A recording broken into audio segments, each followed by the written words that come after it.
बिस्मिल्लाहिर्रहमानिर्रहीम। अल्लाहुम्मा सल्ली अला मुहम्मद व अला आलि मुहम्मद व बारिक वसल्लिम अलैहि।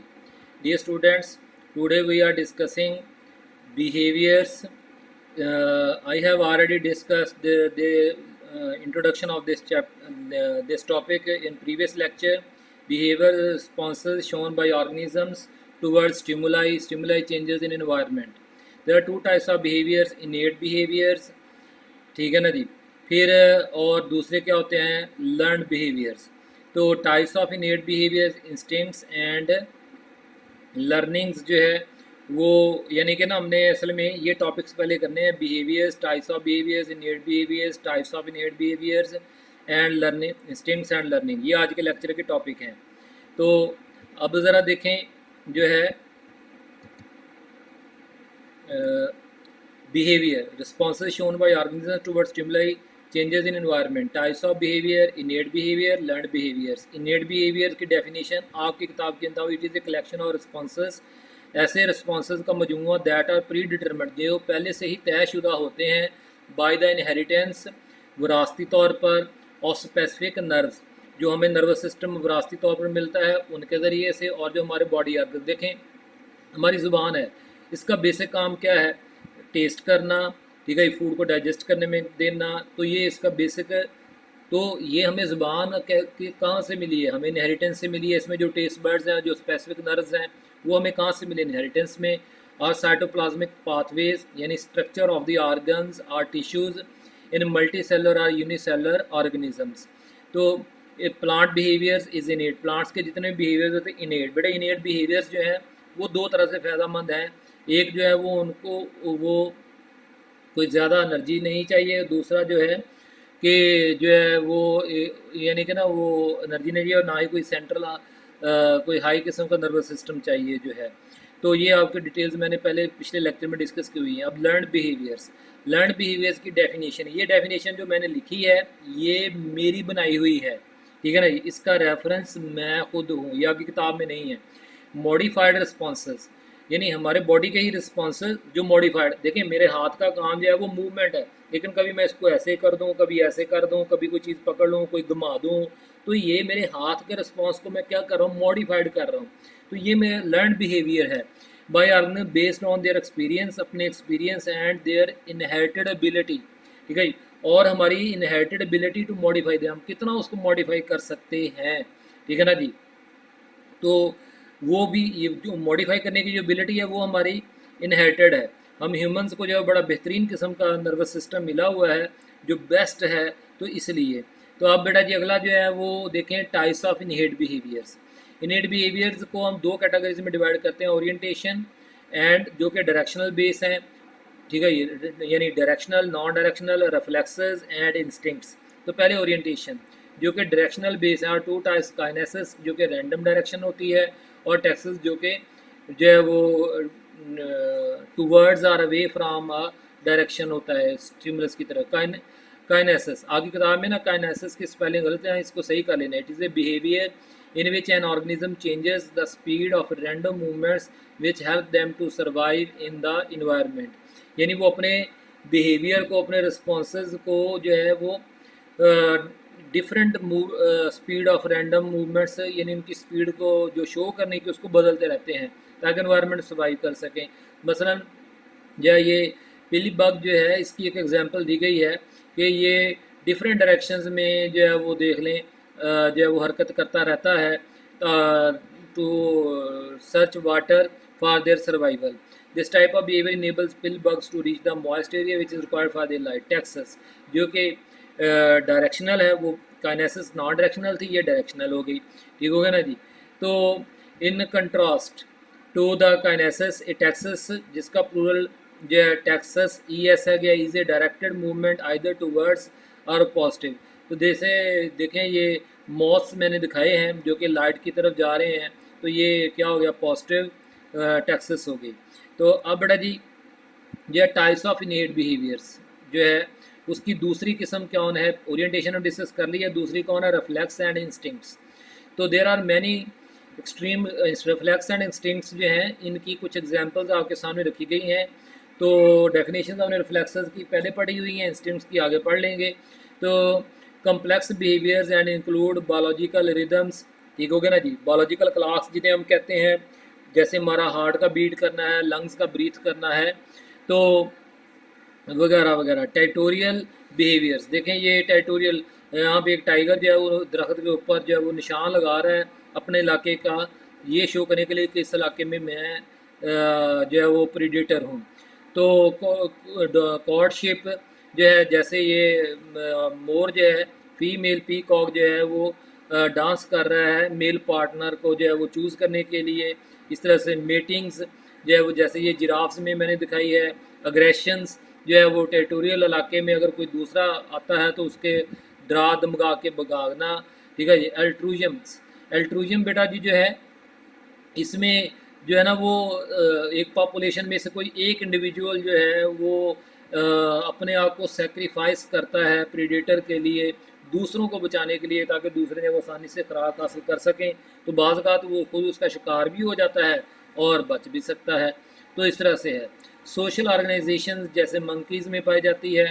तो और जो सोशल हायरार्चीज़ बेटा जी, लाइंस में ज़्यादा है, वैसे तो हर पॉपुलेशन वाइल्ड पॉपुलेशन में है, जिसमें वो अपना एक सरदार चूज़ करते हैं जो कि फ़ैसला करता है पूरी पॉपुलेशंस के जो भी एक्टिविटीज़ होंगी उसको। तो डेफिनेशन ऑफ इंस्टिंक्ट्स जो है पहले की, बड़े ये डेफिनेशन इंस्टिंक्ट्स की जो है वो किसने दी है? सर चार्ल्स डार्विन ने, वही एवोल्यूशनिस्ट जो था 1859 was the first to propose objective definition of instincts in terms of animal behavior. He treated instincts as complex reflexes. उसने कहा जी कि इंस्टिंक्ट्स जो है वो complex reflexes हैं, यानी अनबॉर्न जो है इनबॉर्न बिहेवियर्स हैं, तो जिनको तब्दील नहीं हम कर सकते। मेड अप ऑफ यूनिट्स, जो कि ऐसे इकाइयों पर मुश्तमिल हैं, compatible with mechanism of inheritance, जिनको आप कंपेयर कर सकते हैं मैकेनिज्म इनहेरिटेंस यानी जीन्स की तरह। यानी जिस तरह से जीन्स एक जनरेशन से दूसरी जनरेशन में शिफ्ट होते हैं, उसी तरह से ये इंस्टिंक्ट्स भी एक स्पीशी की एक जनरेशन से दूसरी जनरेशन में शिफ्ट होते हैं। एंड दस प्रोडक्ट ऑफ नेचुरल सिलेक्शन, और ये इवॉल्व होते रहते हैं यानी इम्प्रूव होते रहते हैं नेचुरल सिलेक्शन के दौरान। तो and had evolve together with the other aspects of life, जैसे एवोल्यूशन ऑफ हार्ट हुई, एवोल्यूशन ऑफ नर्वस सिस्टम हुई, इस तरह से इनके जो रिफ्लेक्सेस हैं यानी इंस्टिंक्ट्स हैं वो भी इवॉल्व हुए। तो डेफिनेशन बड़ा याद आपने करनी है, मैंने एक एक पॉइंट को लहदा समझा दिया डेफिनेशन के। करैक्टरिस्टिक्स ऑफ इंस्टिंक्ट्स, इंस्टिंक्ट्स की 5 करैक्टरिस्टिक्स हैं, उनमें से पहली instincts behaviour is a part of one's inherited structure, यानी इंस्टिंक्ट्स जो है वो विरासती तौर पर मिलते हैं। हमारी आँख से में तेज़ रोशनी चले जाए, आँख का बंद होना, मिट्टी चले जाए, आंसुओं का खारिज होना, ठीक हो गया ना जी। कोई मज़ेदार चीज़ हमारे सामने आ जाए तो मुंह में पानी आ जाना, ठीक हो गया ना जी। कोई इंतहाई ज़्यादा, जैसे मिसाल के तौर पर हमारे बॉडी का टेम्परेचर बढ़ रहा हो तो पसीना का खारिज होना, ये हमारे क्या है? इंस्टिंक्ट्स हैं। तो ये हमें विरासती तौर पर मिले हुए हैं, ठीक है ना जी। वाई बेच and individual responses to a particular stimulus, लेकिन हर स्टिमुलस के जवाब में ही याद रखें रिस्पॉन्स शो किया। This response is similar in a member of species, एक स्पीशी के तमाम मेंबर, तमाम ऑर्गेनिज्म ये रिस्पॉन्स सेम होगा। हाँ, उसकी मैग्नीट्यूड बदल सकती है, ठीक है ना जी। बस किसी को पसीना कम आएगा, किसी को ज़्यादा आएगा, ऐसे ये बात समझ आई। All animals inherit certain responses equip them to live having abilities like walking, moving, running, eating etcetera. अब देख सकते हैं कि ये एक ही पॉपुलेशन के इस फिगर में कितने बड़े जो हैं ये फेलोज़ हैं जो हैं, तो ये किस तरह से ना वो मूव कर रहे हैं। तो लेकिन एक ही जगह से, जो उनका एक ही जगह से सारे जो है वो मूव करके आ रहे हैं, तो ये एक स्पीशी में एक जैसा रिस्पॉन्स देना इंस्टिंक्ट्स है। बड़ा जी, कैरेक्टरिस्टिक्स ऑफ स्टिमुलस इंस्टिंक्ट्स में दूसरा साइंस स्टिमुलस। इंस्टिंक्ट्स जो है वो किसी साइंस स्टिमुलस, किसी एक स्टिमुलस के जवाब में शो किए जाते हैं, उस स्टिमुलस को साइंस स्टिमुलस कहते हैं। क्यों कहते हैं? क्योंकि वो कॉम्प्लिकेटेड पिक्चर में से कोई एक पार्ट हो सकता है, ठीक है ना जी। बहुत सारे इन्वायरमेंटल चेंजेस में से कोई एक चेंज भी हो सकती है। अर्ली एथियोलॉजिस्ट, बड़े एथियोलॉजिस्ट उन लोगों को कहते हैं जो स्टडी बिहेवियर्स, ह्यूमन बिहेवियर्स या एनिमल बिहेवियर्स, उन लोगों को क्या कहते हैं? एथियोलॉजिस्ट, ठीक हो गया ना जी। तो ये एथियोलॉजिस्ट की स्पेलिंग चेक कर लीजिएगा, ये मुझे लगता है कि ये सही नहीं है। तो ऑक्सकल हो गया 1934, लॉरेंस 1935। तो thought that animals sometimes response instinctively to specific though often complex stimuli, बड़ी यानी कि एक ख़ास किस्म के स्टिमुलस के जवाब में इंस्टिंक्ट रिस्पॉन्स दिए जाते हैं। बेशक वो स्टिमुलाई जो है वो स्पेसिफिक स्टिमुलस बहुत कॉम्प्लिकेटेड हो, यानी बहुत सारे कॉम्प्लिकेटेड इन्वायरमेंट में कोई एक कंपोनेंट हो। Such stimulus came to be called science stimulus. Science stimulus is a part of stimulus configuration, यानी बहुत सारे इन्वायरमेंटल चेंजेस में से कोई एक भी हो सकता है। And may be relatively simple part, उससे ज़्यादा भी सिंपल हो सकता है। For example male 3 spined stickleback fish, ये आपको दिखाई गई है फिगर के अंदर। इधर ये मेल है और जो है दूसरी तरफ जो है वो फीमेल है। Has a characteristic red Bailey when in breeding condition, यानी सेक्सुअल मेटिंग कंडीशंस में जब female sticker back greyish green body रखती है, सोलन सिल्वरी बेली, ठीक है ना जी। इसका जो बेली है वो सिल्वरी है, यहाँ से आपको नज़र आ रहा होगा, ठीक है ना जी। तो जब इसने अंडे खारिज करने होते हैं ना जी, एग्स खारिज करने होते हैं, तो ये अपने बेली को क्या कर लेती है, वाइट से उसको ग्रे कलर का कर लेती है। तो जब कोई मेल जो है वो देखता है कि फीमेल ने जो है वो ग्रे कलर का कर लिया, तो फिर मेल जो है वो स्पर्म्स रिलीज करने शुरू करता है, लेकिन उससे पहले वो अपने बेली को वाइट से किस में कन्वर्ट कर लेता है, रेड में कन्वर्ट कर लेता है। तो ये रेड बेली में कन्वर्ट करना जो है वो स्टिमुलस बन जाता है दूसरे मेल्स के लिए। तो वो भी क्या करते हैं, वो फिर टेरिटोरियल मेल्स जो कि इस पॉपुलेशन का सरदार है, वो उसको एग्रेशन पे मजबूर करता है और वो फिर इस मेल को भगा देता है, वगैरह वगैरह। तो बहरहाल इस तरह से जो है वो सेक्सुअल मेटिंग ये फिशेज़ में होती है। तो करैक्टरिस्टिक्स ऑफ इंस्टिंक्ट्स में तीसरी करैक्टरिस्टिक बेटा जी क्या, इंस्टिंक्ट्स इक्विप का मतलब है गिव देम, ठीक है, देना, किसी को लेस करना, जो है an animal with specific responses to particular stimulus, thus enabling them to adopt to its environment. तो इंस्टिंक्ट्स जो हैं वो किसी भी जो है वो एक ख़ास स्टिमुलस के जवाब में एक ख़ास किस्म के रिस्पॉन्सेज हैं, जिसके जवाब में वो एनिमल्स जो है वो अपनी लाइफ सर्वाइव करता है चेंजिंग इन्वायरमेंट में। तो नंबर 4 पे इनेट रिलीजिंग मैकेनिज्म, यहाँ पे आपकी किताब से थोड़ी सी किताब तरतीब बदली है, आपने भी इस तरह से हेडिंग बना लेने हैं, ठीक है ना जी। The selective response, the selector responses to stimulus suggested that there must be some built-in mechanism। लाजमी किसी स्टिमुलस के जवाब में कोई रिस्पॉन्स देना ये शो करता है कि कोई ना कोई कंट्रोलिंग मैकेनिज्म है जो बॉडी के स्ट्रक्चर में बिल्ट इन हुआ है, पहले से ही बना हुआ है, ठीक है ना जी। Which science stimulus were recognise, और उस मैकेनिज्म ने उस साइंस स्टिमुलस को पहचाना। This mechanism came to be called, ऐसे कंट्रोलिंग मैकेनिज्म को क्या कहते हैं, इनेट रिलीजिंग मैकेनिज्म, ठीक है ना जी। क्योंकि ये भी इनेट है, इनहेरिटेड है।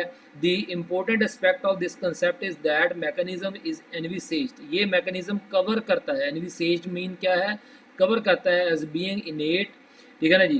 तो that is both the recognition of the science stimulus and resulting response, बस साइंस स्टिमुलस को इस मैकेनिज्म ने रिकग्नाइज करना है और जवाब में जो है वो बॉडी ऑर्गन से रिस्पॉन्सेज देने शुरू करवा देने हैं इन, यानी और वो response to it are inborn, और ये and characteristic of that species.